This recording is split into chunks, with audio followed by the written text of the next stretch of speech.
We are told there are many reasons, but it's hard to miss when we see so many people suffering outside. Unfortunately, we've gotten used to the words of downsize, laid off, re-engineered, retired, which has integrated into our everyday communications and formed a new vernacular in describing how our relationship is to business. It's sad to say that we are no longer shocked but resigned to the fact that this is how business is done now. But we are not alone. The world feels it. And in the last decade, layoffs that America has promoted has become the business model for many managers across the globe. And with this model, the global ramifications are vast, and they're not about survival of business, but about profit.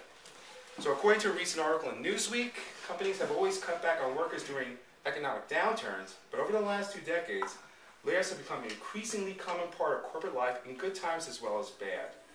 We can agree that there are circumstances when layoffs are actually needed in the business landscape, but in the new economy, companies' behavior has changed.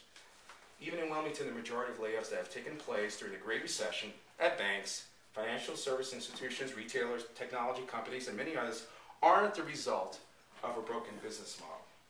The question is now, what do we do? Well, despite what you read and hear, we still do have choices and opportunities. No longer can you afford to be disenfranchised, and which is pretty, everybody has that mourning period, that grieving period you go through when you're laid off, and I'm sure everybody at some point has been laid off or whatever.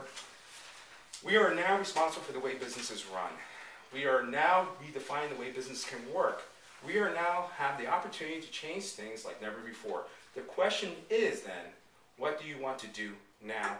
And it starts today. And with that, I welcome Chris Barton.